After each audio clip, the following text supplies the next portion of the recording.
Hey there folks, thanks for joining me today on DocTalk. We're going to have a great show. My friend and colleague Dr. Matt Miesner is here to join us, and we're going to talk about the anatomy of the hoof of the bovine. Stay tuned.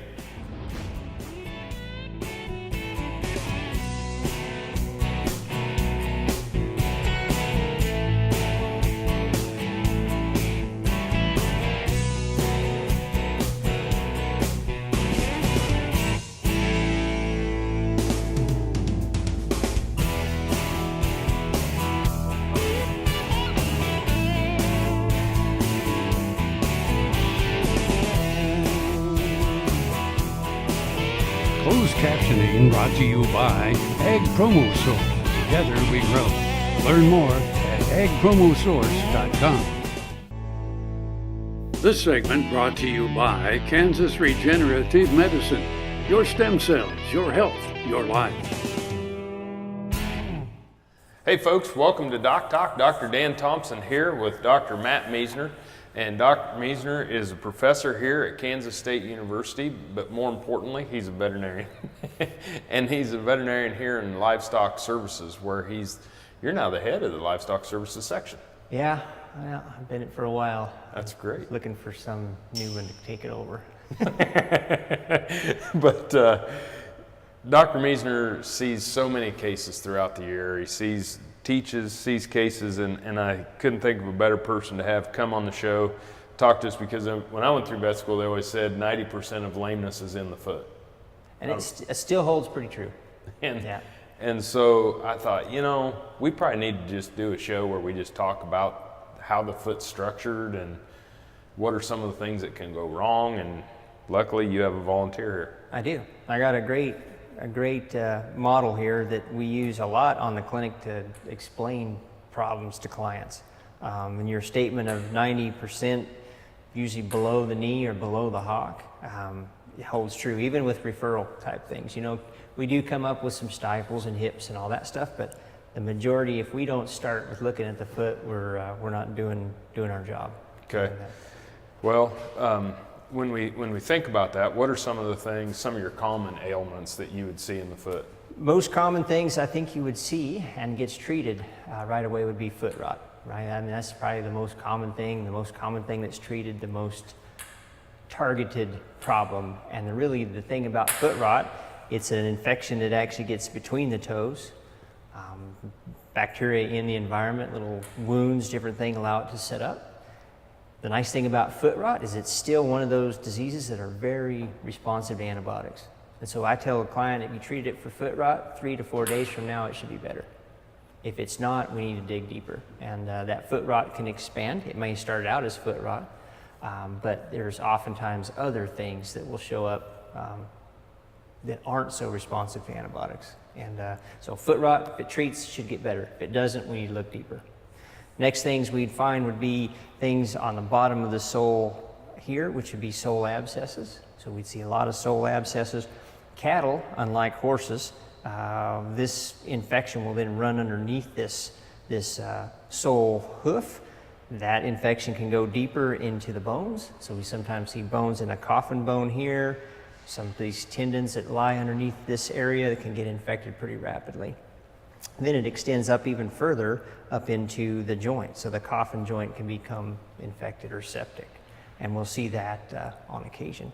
So foot rot should get better. If it doesn't, we need to look at it before it extends up into here. Yeah. Or to find an abscess or something to open it up. You'll start to get that club foot expansion. Right. Infection on one side will be swollen more on one side than the other. Foot rots are swollen more in the middle, but some of that infection can travel up there, up the leg. I had heard somebody say one time too, if it was foot rot or swollen, you'll get the claws to spread apart, and if it's one side or the other, they'll just the one side will move. Sure, yeah, and it gets kind of, we call it asymmetric, or one side more than the other, but you're right, the dew claws would sometimes spread apart here. You can see it from the back end and get into it and dig into it there. Well, let's take a break. When we come back, let's get into the anatomy and show them what they're looking at on these hooves. You're watching DocTalk. Thanks for joining us. Come back and we'll spend a little more time with Dr. Miesner.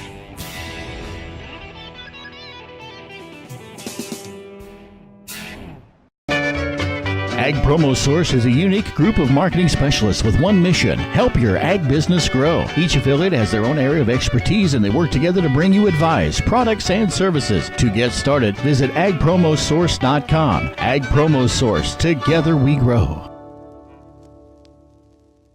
Healthy cows start with the new hired hand automatic livestock sprayer. Rancher invented to provide an efficient alternative to pour-on and injectable parasite management systems. The portable design allows cattle to treat themselves head to hoof. Strategic device placement with pass-through activation technology takes the stress out of parasite treatment for cattle and the rancher, leaving more time to tend to other vital tasks on the farm. To learn more, visit cowsprayer.com. The new hired hand makes healthy cows easy. This segment brought to you by Santa Fe Trail Meats in Overbrook. Visit us online at sftmeats.com. Hey folks, welcome back to DocTalk. Dr. Dan Thomson and Dr. Matt Miesner, where we are faculty members here at Kansas State University's College of Veterinary Medicine, and Dr. Miesner is the head of our livestock services section here in the veterinary teaching hospital, where they not only teach students, but we see a lot of cases, and so referred cases from veterinarians from all across the country, and we see a lot of primary care cases right here in the clinic. So come visit us whenever you're in town. But Dr. Miesner, with your specimen here, kind of go through and show people, because I think that when we talk about, you know, P1, P2, P3 and coffin bone and things like that, people still have a hard time visualizing what's inside that hoof. Right, and lameness as far as a subject and a problem that we see is probably the majority of it. I think it's just a very common problem, and there's a lot of things that can be infected or inflamed or damaged in a lot of these diseases. Most commonly, we talk about the sole. So we see the bottom of the foot as they're walking through the pasture on this hoof wall, the sole bottom part of that. If we open up this, it really makes a nice picture of how that sole sits in there. And it doesn't always have to be a puncture, but something causes some infection down underneath here and gets underneath this tissue right below. We call this the coffin bone, or the bone, and they call that, basically it lies within the shell of the hoof inside of there, and we can get infection that runs down into that region. But what happens is that infection gets all the way around that sole, and what we have to do is we have to take that sole off to get it to drain, and if it doesn't, it just stays there and stays infected. But it can get up into the bone, and it can get infected there. We sometimes have to scrape that bone or these bones. Severe infection, these are situations where we almost have to remove that claw because we cannot get all that taken care of. We try to fuse joints, but we may actually have to remove that claw. Coffin bone, the next one would be the next digit. These are all parts of our finger down here below here. It's kind of a pastern type bone. Short pastern and coffin bone are pretty common. But then all these tendons, the amount of anatomy that students learn in vet school is pretty amazing, but we've got these flexor tendons, we've got little pillows of fluid, we've got other bones, and we've got the fetlock joint sitting up in here into this region. And so all of this stuff can really hold a lot of infection. Absolutely. Well, it amazes me when we start to get sole bruises or sole, you know, how thin that really is. And you think about stepping on a rock or a nail or you know, things that can cause a puncture or a bruise to that area. Is pretty easy. Around here we see hedge, we see locust thorns that are buried in that stuff, so pretty common. The flint heels is not very nice on cattle feet, really. And I think people too, that they got to pick the foot up. Right. Sure. And then we talk about foot rot. Yeah, you treat it, it should get better. If it doesn't, we've got to look. We've got to look for infection here. We've got to look for wounds here. We've got to look potential infection inside of these joints, and you really got to have a look at it. And that's hard to do. I mean, it's really hard to do in a pasture type situation. They can be really, really sore. But in order to do a good exam, and I tell folks not, you know, if they treat it for foot rot, we're still going to look at the foot, just because you never know what's going to be in there. You got it. Well, folks, we're going to take a break. When we come back, more on lameness and the foot with Dr. Matt Miesner.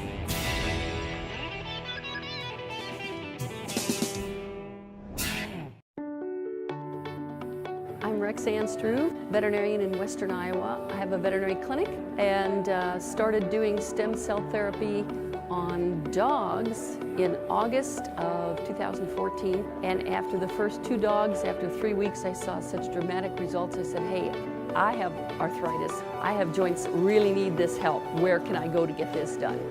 I had stem cell therapy done in November of 2014 on my finger joints, my hip, and the ball of my left foot, all of which I'd had real severe problems with. Saw a pretty dramatic improvement in a short amount of time. I would certainly recommend that somebody don't wait until I'm in the position that I was in with the damage already done to my joints. I encourage veterinarians to use it for their animals, and I encourage anybody who sees this video, if you have need, get in contact with these people, because this is a phenomenal place to have this done. Your investment in the Beef Checkoff is opening new doors for beef. Today and tomorrow, our commitment to long-term planning helps ensure your profitability from one generation to the next. Hello, this is Caleb Plyler and Son Charolais. This is my son Hook and my wife Brianna. And we operate a purebred Charolais operation in Hope, Arkansas. You know, in the business that we're in, the beef checkoff dollars are very important to us. A lot of that money is to educate people, just like kids that's in Huck's class, the importance of eating beef. You know, it's a high protein product that it's a very important part of our diet. Sometimes we get this bad rap as beef is not, you know, what we really need to be doing from a dietary standpoint. But, you know, being able to get to the kids and let them know that, you know, beef, it is what needs to be for dinner. You know, one of the bigger things with our family is getting to go out and show off some of our cattle. Huck, he gets to show a lot of heifers. A lot of what we do trying to get him into showing is the fact that it's teaching him discipline, respect for the animals, and it's going to continue to give him lifelong skills throughout his life. But I think it's very important that, you know, the next generation understands how important the beef industry is. Just like Huck here, we plan on him one day operating this farm. And, you know, if we can do that, we're doing what we need to. Because, you know, this country is founded upon people that, you know, have family traditions and do a really good job of keeping those traditions going. Huck, one day, what kind of cows do you want to grow up to have, you think? Charolais. Charolais, all right. You know, if the beef checkoff dollars are going to really good causes and really promoting beef, then the consumers are going to want to buy more beef, and that leads for us making more money in the end, and it really helps the quality of people's cow herds because we're able to enhance our genetics even more. Hi, I'm Kim Mandering with Hardy Insurance. I'm here to help you with all of your farm and ranch needs. When it comes to protecting your operation and your family, you need a name you can trust at a price you can afford. Call me today or visit hardyaviationins.com. Sure Crop Fertilizers was started by my father, Don Sherman, and my mother, Shirley Sherman. Family business that started in the 80s. We predominantly focus on plant nutrients and what we can do to give growers better responses with the fertilizer dollars that they do, and what we can do to make those things work better for the grower. We're based out of Seneca, Kansas. We work with growers in their soil analysis to figure out what they need, and then we can put those in a blend that gives them the best results, and so that we can deliver that direct to their farm so that they have those nutrients where they need them, when they need them, and so that they can apply them in a manner that's very efficient to them and works well in their planting systems and what they're doing. Sure Crop Fertilizers has been around for a long time. We always say we're big enough to take care of everything you need, but yet we're small enough to do it quickly. You can get a hold of us at 1-800-635-4743. Our website is surecropfertilizers.com, and you can always email me at Corey@surecropfertilizers.com, and with any questions you have, we'll be glad to answer it and work with you. This segment brought to you by Kansas Soybean Commission. Progress powered by Kansas farmers. Hey folks, Dr. Dan and Dr. Matt here from Kansas State University. This is Dr. Matt Miesner, who is one of our lead veterinarians here for all things cows, calves, bulls. He sees them from all over the country, and lucky to get him away from a case right now to come in and shoot the show. But we're talking about things to do with lameness. So we've talked about foot rot, we've talked about some of the things with the solar abscesses and the anatomy, but what are some of the techniques that you do to treat these that you can demonstrate with this? Well, whenever we have some of the severe infections that get into the joint or the deeper structures, we have to either remove it, take it apart, and that's at least one fortunate thing we have in cattle is that we can remove one claw and they're still able to walk on that. But that's not an option in really heavy bulls that you want to retain. It's a salvage option for younger animals. I do get proven wrong by clients every now and then. We do have a cow that walks on one claw for a few years later. And it's probably easier to remove a claw on the back than on the front just because of the weight transfer. Sure. More weight on the front. Yeah, and you know, I mean, they actually bear different weight on the front claw and the medial inside claw and outside claw. Right. And they can go a long time with that, but you know, a bull that we're going to try to keep around, we may have different options. It's a little bit more involved where we actually have to get the infection out. We drain it. We'll actually bring in some holes, flush this joint, and what we're actually trying to do is say fuse this joint so it all becomes one solid piece, and then the pain kind of goes away if we get the infection out. And what that does at least keeps the bull or a heavier animal for a longer period walking on those feet. I've seen you do some of those. I mean, it's you literally drill a hole. Literally, yeah. We'll take in, and we know based on our anatomy where to make this approach to take that hoof wall out and get into that joint, scoop it out, drain it, hopefully get it going. It's a pretty involved process. It takes weeks. They're really sore. Not all of them turn out that well, but if we're going to try to retain something for longevity, keep it in there is good. If we're having to cut a claw off, we've talked about this before, where there's actually some support ligaments that kind of keep this toe together, and so we can remove this toe, but we can really only remove it up to about this part. And then if we take too much of that, then they're actually standing on just one claw, but there's some anatomy in there. But even at that, one claw is really going to buy them. Rule of thumb is if you get a year, you're doing great, you know. But a feedlot critter, or a yearling, something that we're just going to try to finish out here, we can cut that toe off, and at least it makes them comfortable pretty quick and get them going. Other option we have, we sometimes just put a wood block on it to where we kind of lift that up to take care of let the infected side rest and those kind of things. Yeah, I think that sometimes we don't understand that. I think people think that you put the wooden block on the side that's affected. It's actually the opposite. We're putting the block on the good toe. Right. So they don't have to walk on the bad one. Yeah, and that horses wish they had that option, really. But yeah, I mean, and that's a common confusion is if I had infection here, I wouldn't want to cover it up. I'd really want to lift it up so it didn't have to walk on it. Yep. So, yeah, and that's something important to know. And then the toe abscesses.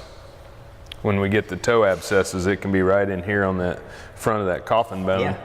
Take the whole toe off of there and let it drain. Yep. You know, and we'll see those infectious things too. We talk about heel warts and hairy heel warts and dairies and even beef cattle. We see that where we see that's a different type of foot rot, strawberry foot rot. You know, we see it in beef cattle too. So yeah, if you're going to see that, we'll see a lesion right here in the back of that hoof is where we'd see that hairy heel wart. Yeah. Sometimes we'll see it on the front, but what it doesn't do is it doesn't get between the toes. You know, so that's usually foot rot. But the heel warts can be more common on the back, like you say, and then we can kind of see it on the front as well.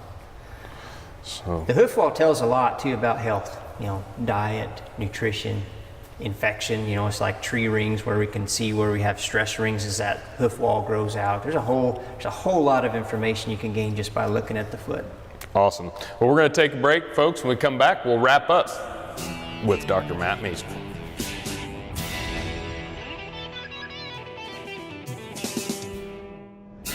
Hi, I'm Kim Mandering with Hardy Insurance. I'm here to help you with all of your farm and ranch needs. When it comes to protecting your operation and your family, you need a name you can trust at a price you can afford. Call me today or visit hardyaviationins.com. No matter where, no matter why, the Veterinary Health Center at Kansas State University is committed to providing quality patient care to animals and exceptional customer service to their owners. From routine checkups to emergency and specialty care, our world-renowned specialists and experienced professionals are here to discover, to teach, and to heal. Let us know. How can I help? How can we help? We do business with Blueville because of the quality of their work, is excellent quality, and because they make a commitment to their customers. We enjoy the benefits of hiring a good company to help us maintain this home. We will always do business with Blueville. We have for many, many years, and there's no reason for us to look for any other service. Thanks for joining me today for Boehringer Ingelheim's Cattle First. When we start to think about labels that are on bottles of antibiotics, it's extremely important that we follow them. The first thing that's on the label, what species is this indicated for? So it might be for cattle, for horses, for dogs, or cats. Once we understand the species that these products are labeled for, what's the indication? Bovine respiratory disease. Could it be for foot rot? There's a list of species, indications. After that, what's the dosage, what's the route of administration, and then what's the withdrawal time, or the time in which it's safe to take an animal to slaughter from the time in which the animal was last treated until that animal was slaughtered. So, species, indication, dosage, route of administration, withdrawal. All of these are important components on the label, so make sure that you follow them and use antibiotics judiciously. Boehringer Ingelheim's Cattle First.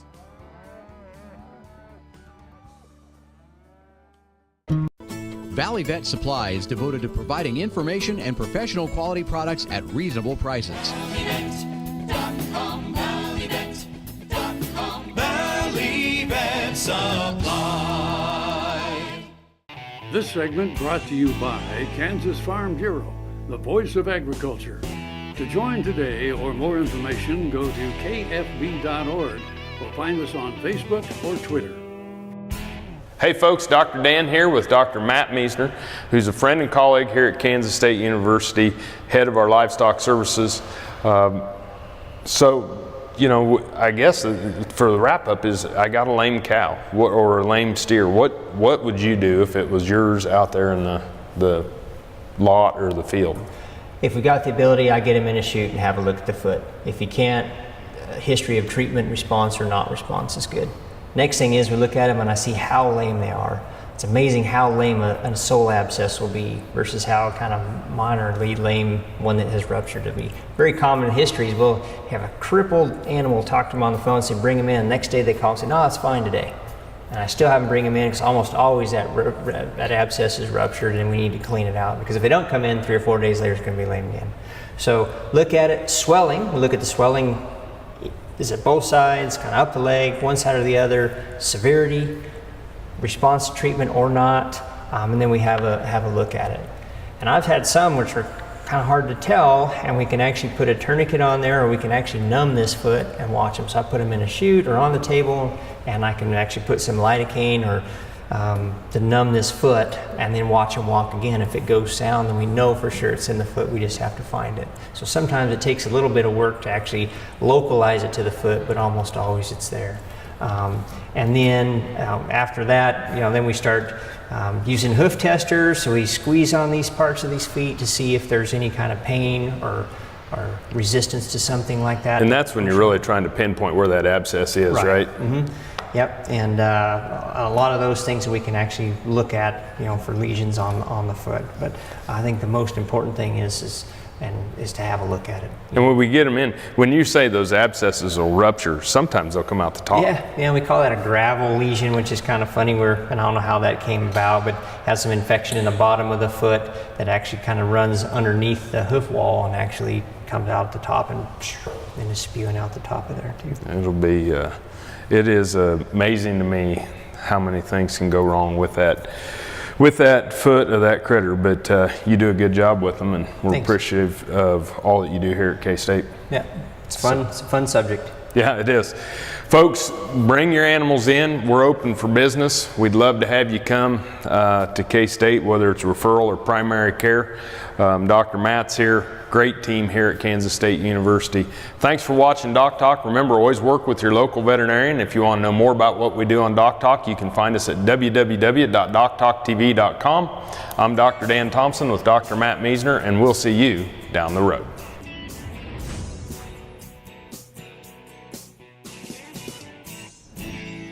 Closed captioning brought to you by Ag Promo Source. Together we grow. Learn more at agpromosource.com.